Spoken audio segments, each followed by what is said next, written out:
beaucoup.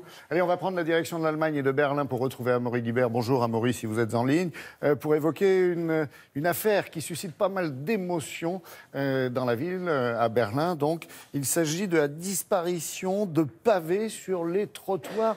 Qu'est-ce que c'est que cette histoire, Amaury ? Bonjour Laurent, bonjour à tous. Oui, il s'agit de pavés qui sont un peu particuliers. Ils sont recouverts d'une plaque de laiton ou de bronze, une plaque sur laquelle sont gravés les noms de victimes de l'Holocauste. Et ces pavés sont placés devant les immeubles où vivaient les déportés. On les appelle en allemand les Stolpersteine, en français pierre d'achoppement. Pourquoi ? Parce qu'ils ressortent légèrement du trottoir de façon à ce que le passant trébuche et se rende compte que c'était devant cet immeuble ou devant celui-ci que vivaient des juifs victimes des nazis. Alors à l'origine de ces pavés du souvenir, il y a un artiste berlinois qui un jour a découvert effaré une photo de son grand-père en uniforme nazi. Il y a 20 ans, il a commencé à poser les premiers pavés du souvenir et puis ça a fait tache d'huile. Aujourd'hui, on en dénombre plus de 56 000 en Europe, la plupart en Allemagne, mais il y en a aussi en France. Alors ces pavés sont financés par les familles des victimes, mais aussi par les habitants de ces immeubles où vivaient les déportés. C'est une initiative unique pour se remémorer les horreurs du nazisme et rendre hommage aux victimes, comme on va le voir dans ce sujet réalisé avec Brice Boussoir et Julien Michossi. La foule s'est massée dans cette petite rue d'un quartier de Francfort. Sur le trottoir, on termine de placer 4 pavés en bronze, gravés des noms de 4 victimes de l'Holocauste. La famille Cohn, les 2 parents et leurs 2 filles. Pour l'occasion, une trentaine de proches sont venus du Canada, des États-Unis, d'Israël, tous bouleversés.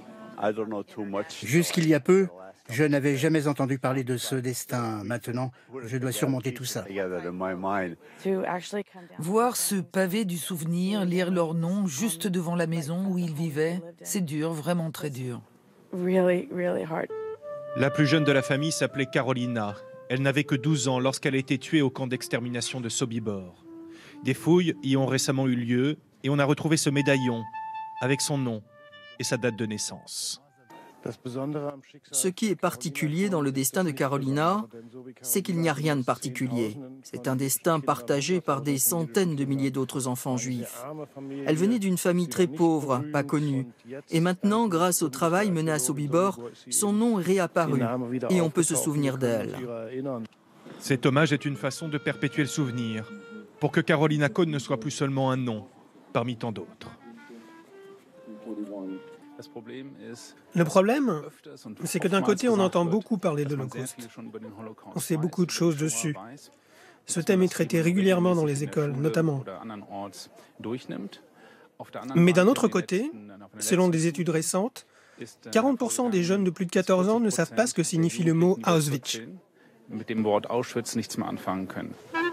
Avec ces pavés du souvenir, les victimes de l'Holocauste ne s'effacent pas de la mémoire collective allemande.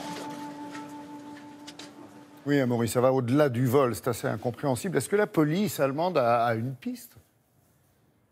Alors la police allemande, les enquêteurs de la police berlinoise privilégient pour le moment une piste, c'est celle de l'extrême droite. Pourquoi ? Parce que ces 16 pavés du souvenir qui ont disparu la même nuit ont été volés dans le même quartier de Berlin, un quartier qui est le théâtre depuis quelque temps d'attaques répétées contre des militants de gauche. Il y a le local des jeunes sociodémocrates qui a été incendié.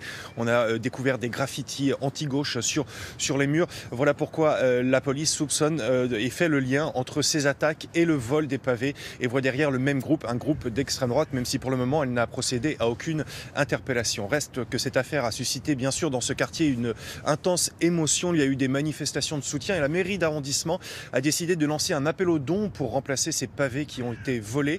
Et à ce jour, elle a récolté suffisamment d'argent pour remplacer les pavés volés, mais aussi pour en financer d'autres.